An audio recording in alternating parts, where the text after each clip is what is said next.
Emil Gambosi. I was interested in trains since I was little. My grandfather, Russell Heine, was a locomotive engineer on the Jersey Central Railroad. The locomotive actually pulled the Freedom Train. That was his first train that he worked. His favorite things was always being able to actually be pulled into stations so that he did not have the brakes on. That is how I got into model trains. My uncle Clarence had a Blue Comet that he used to have, and actually we do have that, and I ended up restoring it. So we started having, of course, go over to his house, and he had all the sets underneath the trees and around the edge of his house. I had my first train was a diesel electric, and I had that around the train. And actually, going back for the bicentennial, he showed me the operation of the train. But I said that's how I got involved with trains. And now I have a large collection of trains, going from O27, which was my first set, to O gauge, which is the Blue Comet. And then going from the Blue Comet, I have a standard gauge trolley. By the width, it actually shows how much space the trains it takes. A lot of times when people store trains, you do not store it in the proper optimum condition. Storing a train, you need to keep it dry, especially if it has pre-war tin type chains. What I did is when I went to college, I put the engine actually in my bedroom, which was fairly dry, because you want to have it stored where it's dry and not really humid.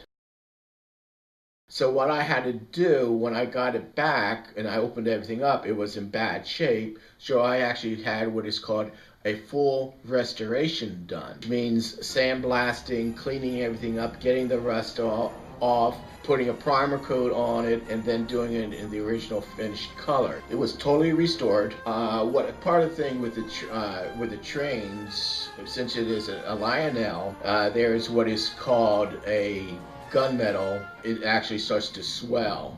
Other parts of the trains are the wheels are actually pushed on.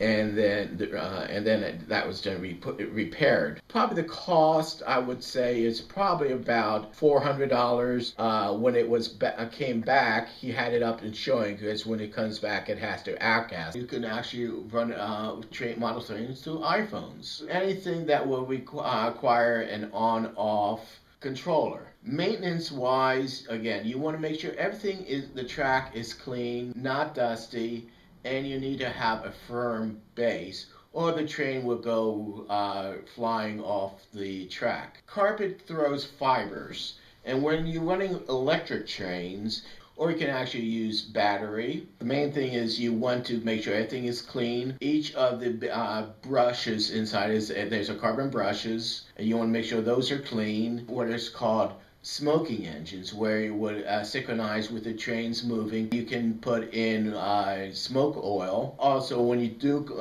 take out your tracks, you want to use a pencil eraser to clean the tracks so that it would make good contact. Contacts, you would have 2 track systems, or you can have a 3-track system. And the 3-track system, tracks can use either a roller or a shoe. A shoe actually is just like it's a solid metal object and would rub on the track, and those tended to wear down. But that's just definitely something you want to check. But those can be replaced. Pretty much now anything is a repairable item, and there is a very large train collecting society. As far as accessories, you can have pretty much anything you want. A crossing guard. You can also have depots, you can have loading zones, you can have animals. Anything you can imagine, you can collect it. Hi, the question was, when do you get involved with collecting trains, and when do you enamel with trains, playing with trains? So when I started off initially getting the first train set under the train, that was something like you go and play with. So I was probably about 5 years old, 7 years old when I first got my first set, and then really got into really appreciating trains was like for my Uncle Charles' train set, which was actually a collector set. So it's a question of the detail. When you get older, you really appreciated it. When I graduated college, I ended up getting a first set. I was probably about 22 years old, and that's when I really started getting appreciating trains and actually going and buying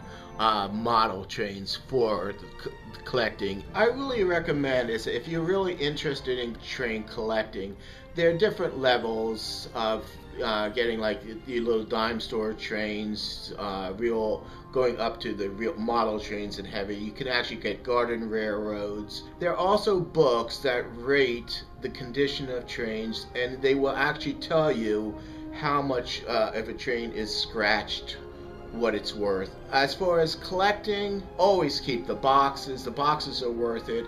If you have a brand new train that has never been opened and still in the blister pack, keep it intact. Don't do it. Open it up. Collectors would really like that, and you can get the top dollar for it. I collected things that I enjoyed using. But another place you can go, and there are a lot of different hobby shops you can go. There are model train railroad exhibits. Great time is around Christmas. Basically, look around for in your area. You can go into model trains collecting, or you can actually buy full-sized steam locomotives and restore them. All sorts of different things that you can see and going fixing things up, or even just watching. If you enjoy trains, the sky's the limit.